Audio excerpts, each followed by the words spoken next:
Wow, this is good. Wait, she's still alive? She's gonna be in the next one? Why not humiliate him? Okay, maybe she'll be in the next one? The Iceman cometh. Seriously, where's Catwoman?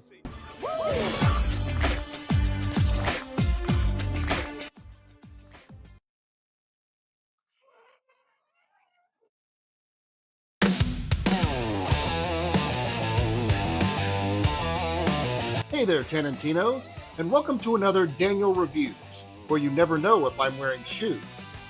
Today we're taking a swipe at 2004's Catwoman, the movie that answers the question, why is there only one Catwoman movie?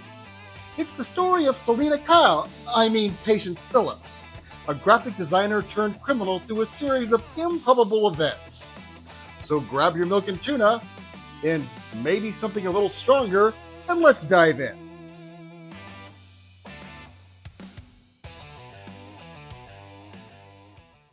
We begin with the names of some beloved actors who are all about to let us down in a big way.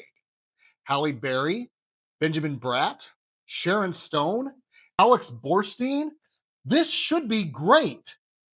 Now, I'm not saying that these actors were all part of some murder conspiracy that Warner Brothers got wind of and then used to blackmail them into doing the movie. I'm just saying that's the only excuse I'll accept. It all started on the day that I died. With this opening monologue and the title sequence, the movie has been establishing a tone of quiet mystery. Hope you enjoyed that, because it shifts to workplace comedy instantly, with Patience running up the steps to her building and hilariously bumping into people while whining about how she was supposed to be an artist by now, but settled for the humiliating job of graphic designer for a respected cosmetics company. I was supposed to be an artist by now. Instead, I was designing ads for beauty cream. For one thing, that's the reality of being an artist. Very few make it without ever having to do a day job. And as far as day jobs go, she actually landed a pretty good one there. It's not something to complain about. We meet our primary antagonist, Laurel Hedare, played by Sharon Stone, and her husband, George Hedare, played by Lambert Wilson, a French actor whose British accent is oh so close. If you listen closely, you can hear him pronounce the C in the word schedule. I'll have what's scheduled. Dead giveaway. Together, they run a company called, are you ready for this? Hedare, which is preparing to roll out a new line of beauty cream called Soap. Beauty. Now, beauty doesn't just hide the effects of aging, it actually reverses them. That doesn't sound like chemistry to me. That sounds like witchcraft.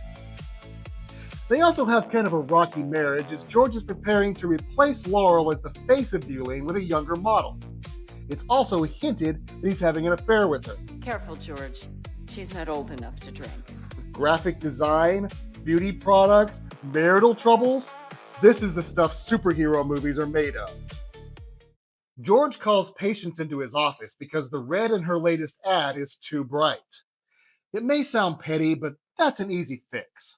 Nevertheless, he gives her 2 whole days to darken the red in that little rectangle. These are the stakes in the movie at this point. She has 2 days to make the red darker.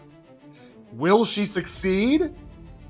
Despite the movie treating this like an unreasonable deadline, Patience still finds the time to work on a painting and attempt to rescue a stray cat by standing on someone's air conditioner unit, proving you don't have to be smart to do art. This idea goes better than it feels like it should, and Patience winds up stuck instead of dead. Lucky thing, too, because this is how she meets this movie's love interest, Detective Lone, played by Benjamin Bratt, who thinks she's attempting suicide in what has to be the weirdest meet-cute in cinema history. This cat, Sure, Patience. And it's a real beauty. the cat's not up here anymore. Okay, and I'm sure that makes you very sad. Eat your heart out when Harry met Sally. I've mentioned Patience being an artist twice now, so you're probably wondering how that factors into the story. It doesn't. You could take that out of the movie entirely and it would not make a difference. Now, don't get me wrong, I'm not expecting her to beat the bad guys with her mastery of color theory, but there are other ways the movie could have used that character trait. Say it with me.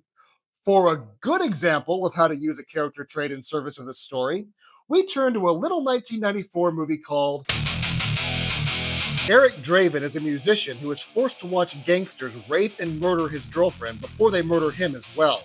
But with a little help from his bird buddy, he rises from the grave to seek his revenge. Does he kill the gangsters by playing his music too loud and blasting their eardrums? No, of course not. But this scene where he's playing guitar on the roof is the most poignant one in the movie. It shows that as violent and angry as he's become, he still has some humanity left. The music is a connection to that. Patience's art could have served a similar purpose. Imagine seeing Catwoman commit a brutal act of revenge against one of the villains, followed by seeing Patience tearfully put the finishing strokes on something beautiful. Instead, it's just in there. We have our ways. This human migraine is Patience's best friend Sally, played by Alex Borstein. I used to tell my students about red thoughts and green thoughts. Red thoughts are thoughts you stop before they come out of your mouth. Green thoughts are ones you can go ahead and let out. Sally has no green thoughts. If I screw it up, you can throw away the key. What's up with the hot yet modest, but who cares because he's so hot, detective? Ooh, details and make it good, honey. I'm sitting here in a paper dress, for God's sakes. Go give him some brown sugar. In a movie where Halle Berry walks around in leather lingerie, drinks a glass of white cream, and frequently wraps her legs around men's pelvises, somehow Sally is the one who makes it uncomfortable. Even in this scene, where she is trying to convince Patience to go out with Lone, she can't stop hitting on him herself. What a good friend. I also want to examine the chain of events that brought Lone to Yadda. We know he went to her apartment to save her from falling to her death. And we know that she had to make a fast exit because it was 7 in the morning and she only had until midnight to get that red darkened. In her hurry, she dropped her wallet, which Lone found and went through, like the stand-up guy he is. What we have to infer is that he then took the wallet to the station and ran her license to find out where she worked, and while he was at it, he Googled all the art at her apartment.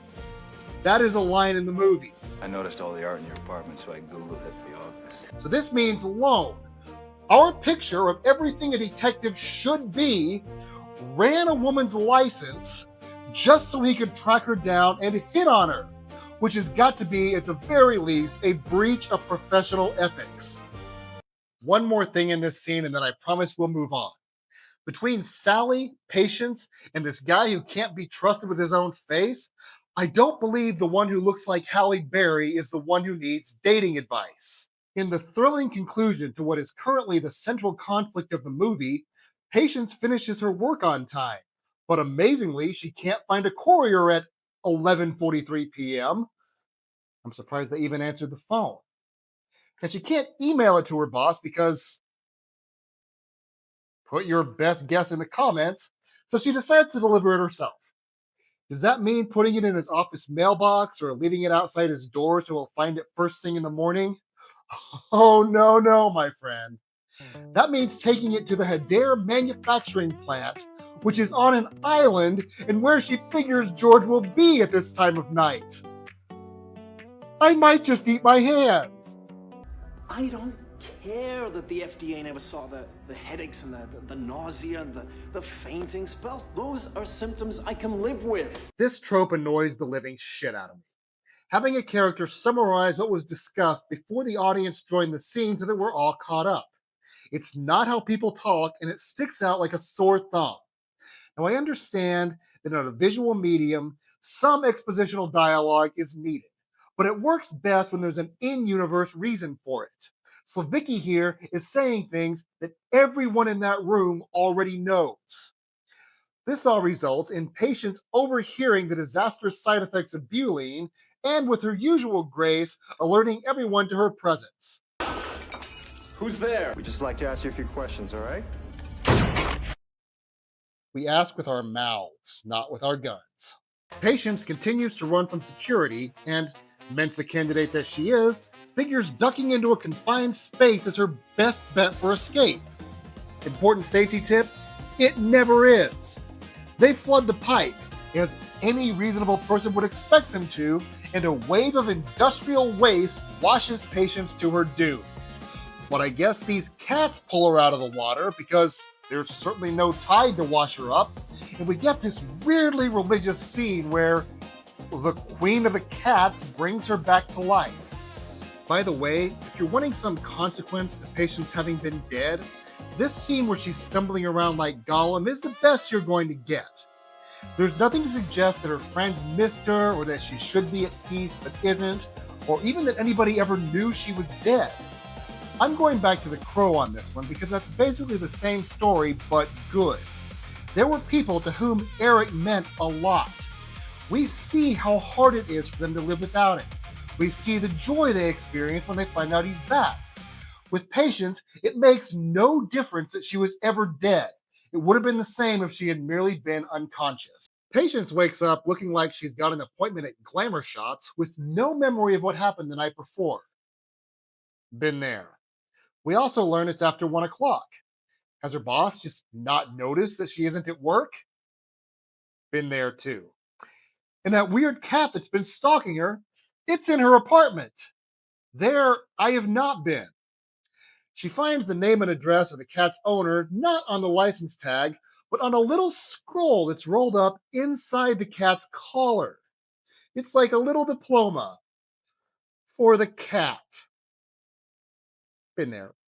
Naturally, Patience returns the cat to its owner, a woman with the oh-so-punchable name of Ophelia Powers. I'm serious. If it were possible to punch a name, I would punch that name. Ophelia is a crazy cat hoarder / mentor figure, and that's why Patience is so fucked. She explains that Patience's feline menace is an Egyptian Mao cat named Midnight with special powers. You know why you name a cat Midnight? Because it's black. You don't name a gray cat Midnight because Midnight is not gray.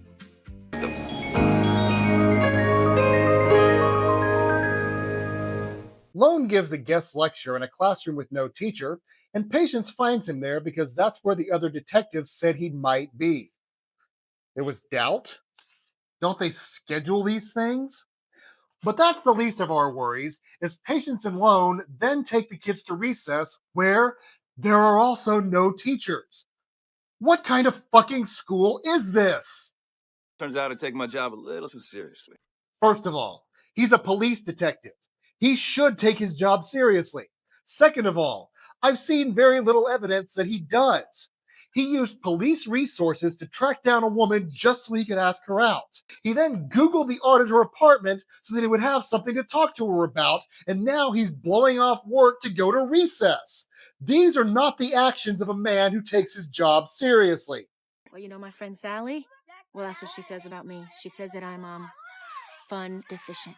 Well, you've heard what Sal thinks is fun, so I wouldn't put too much stock in her opinion. You can throw away the key.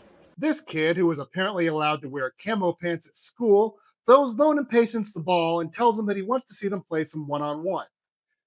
From my experience, kids like to participate in fun things instead of just watching other people do them, but maybe this director, Pitoff, knows something that I don't. This results in the creepiest game of basketball I have ever seen, and seriously, we need to get some school personnel out here. Maybe then someone could stop these two perverts from performing sensual acts in front of the kids. After living out that common fantasy of being the Karen who ruins the party, Patience decides to go out as Catwoman for the first time. Up until now, this movie has been taking some hard swings at the cosmetics industry, calling them vain, shallow, and even corrupt. Oh, but not when Patience uses cosmetics. Now they're empowering. They're expressive. They're letting her true self shine. No mixed signals here. She also has Edward Scissorhands powers. And I want to know who said, who's sexier than Halle Berry? Kate Gosselin, of course. Let's make Halle Berry look like Kate Gosselin. They really nailed that one, didn't they?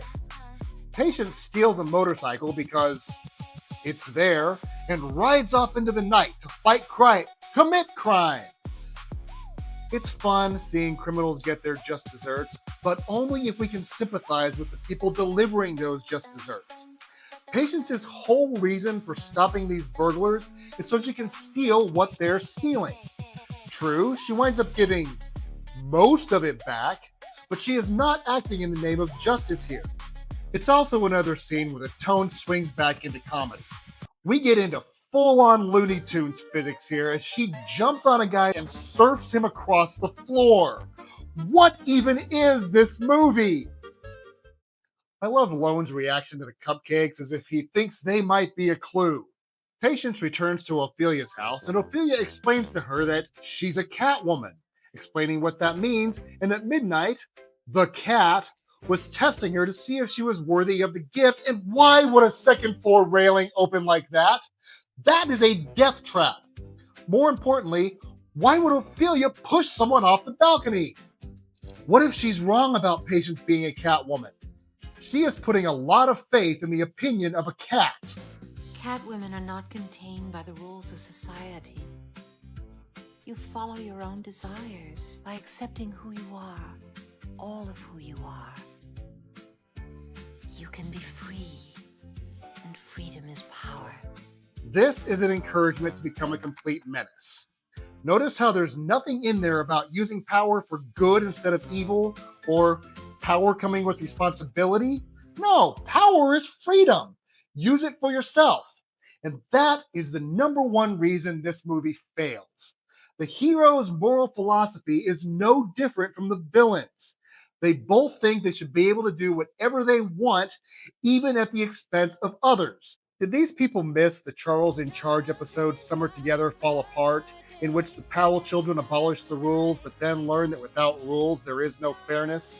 Well, let me tell you, after this movie, I want Charles in charge of me. The process seems to be you die, Midnight breathes on you, you come back to life and become more and more cat-like. That's fine for a comic book movie. The problem is, she's able to do things that neither cats nor people can do. She suddenly has the strength to kick down doors. She can run up walls. There are even some scenes that imply she can teleport. Those things do not follow from the premise. An hour into the movie, and we finally see Catwoman in the Catwoman costume. Remember in Batman Returns how Michelle Pfeiffer wore a one-piece costume that looked cat-like? This one does not. She looks like a dominatrix furry, and why does she walk like a gunslinger with a wedgie? That's another thing that's not cat-like. Unless it's a reference to this GIF. Speaking of which, I don't like to get political on this channel, but I am firmly in the hard G camp on that one. Furthermore, the word scuba should be spelled in all capital letters because it is also an acronym. It stands for Self-Contained Underwater Breathing Apparatus. And radar should be spelled like this, as it stands for Radio Detection and Ranging. The word fuck should be exactly as it is. That whole for unlawful carnal knowledge thing is a complete myth. Nerd! I know, tangent over. Detective Lone notices a passing similarity between the handwriting on his coffee cup and the handwriting on the bag found at the crime scene. And since this movie hasn't insulted enough professionals already, we find ourselves in a forensics lab, where a handwriting analyst conducts a personality assessment based on the samples. He tells us that despite the two samples overlapping in all but one detail, they belong to two different people with opposite personalities. One an introvert and one an extrovert. And if you get them together, you're gonna have one hell of a party. No, you won't. You'll have one being loud and one being quiet. Tonight on Dawson's Creek, Lone takes Patience to a carnival where he questions her over a game of milk bottle toss, thereby showing us why he's still single. They get stuck on a Ferris wheel. Hold up. Wait a minute. Something ain't right. And I have racked my brain trying to figure out what's going on in this scene. Best I can tell, the gears are coming loose, causing the rest of the Ferris wheel to fall apart. Now, I am not a rescue worker, but I would think the first step towards stabilizing this situation would be to push the emergency stop button. Stop the wheels from turning. What happens in the movie? Lone, who is apparently a trained acrobat, swings his way to the ground and starts looking for something to shove in the gears. Patience, noticing that another car is starting to fall apart, jumps down into it to save the occupant. With that safely accomplished, Lone shoves a wrench into the gears, which, as we all know, is always a good thing.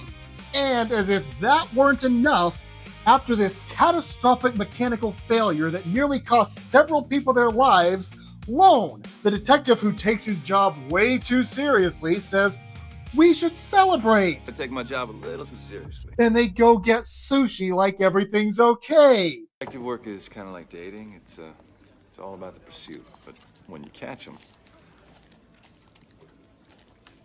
Damon Wayans did it better.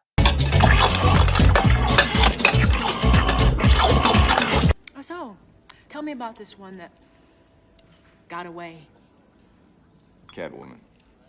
I'm just gonna say it. These two have zero chemistry together. Neither is all that interested in what the other one does. Their conversations are painful to listen to. But despite this, the movie keeps telling us that they're falling for each other. So much so that they're having sex on their first date. Carnival, sushi, and sex. Tale as old as time. Bass beats to vomit to. It is painful watching Lone put the clues together here. Patience has a diamond-encrusted cat claw. You'd think that would be the smoking gun, but instead of relying on that, Lone has the lab compare a picture of a lipstick smudge on Patience's glass to a picture of some lipstick that Catwoman left on his face a couple of nights earlier. A competent police way to do this would be take DNA samples from the lipstick left on his face, and if there's enough to make a usable profile, compare it against the lipstick on the glass. But nobody even tries that. Nerd! Writers, this is why you research your topic. Laurel calls Catwoman, explaining that she's found some evidence against George, but it turns out It's a trap. her real goal is to frame Catwoman for George's murder. And boy, do the police get there fast. I mean, I know this would be high priority, but it's like they were waiting next door. Catwoman steals Laurel's tracksuit and makes a moderate speed getaway, only to see a billboard TV broadcasting an interview with Lone next to a police sketch of a woman in a cat mask. Have you seen this woman? Yes, I have, at every Halloween party. But don't think that live interview keeps Lone from getting to Patience's apartment before she does. He waits for an armed and dangerous suspect inside her apartment with no backup. I take my job a little too seriously. Oh boy, prison escape scene. This should be exciting. Or it's just her walking between the bars. Cat's apparently being made of silly putty. But that's just getting out of her cell. There are still several levels of security. I don't know what city this is, but I don't want to live there. And Catwoman victimizes another innocent man, this time stealing an expensive car. At this rate, she'll soon be stealing a house. How the fuck can you steal a house? I intend to make that dream a reality by proceeding with tomorrow's launch of Bewley. Bewley is hitting shelves the next day. You know what that means? It's already been delivered. Overnight crews are unpacking it during this meeting. At least that's what it would mean in a movie that cared at all about making sense. In Catwoman, it means the forklifts are still loading it onto the trucks. Hitting shelves tomorrow, my ass. Unless those trucks have warp drives. No! Shut up, Homer. We have our final fight scene where Laurel explains that the negative effects of butylene only happen if you stop using it. If you keep using it, your skin becomes unbreakable. From the evidence presented, I struggle to see the downside of that. A Sharon Stone dummy falls to her demise, and Patience writes a bittersweet breakup letter to the man she had one date with. But sometimes I'm bad, but only as bad as I want to be. There's the moral, kids. Only be as bad as you want to be. Worthy of Aesop. We waited 12 years. If I were to say one positive thing about this movie, I'd be a liar. Every time I watch it, I find something else that's wrong with it. There's tonal inconsistency, a complete understanding of how every profession works, and characters flatter than a Chili's soda. And that's kind of magical, especially when you consider it took 4 people to write this script. But I'm okay. Next up, we have a Ron Howard movie. You can't go wrong with Ron Howard. Thank you so much for joining me today. If you decide to see Catwoman, or see it again as the case may be, it'll go down a lot easier with the Riff Tannins Riff track, now available on Patreon. We're like the spoonful of sugar that helps the medicine go down. That's a good song idea. If you're not already, please consider subscribing. Our goal is 200 subscribers by the end of 2026. Everyone helps. Again, thank you so much for joining us, and until next time, make like a tree and get out of here. Goodbye. Frosting and cats in my hair. Crazy cat.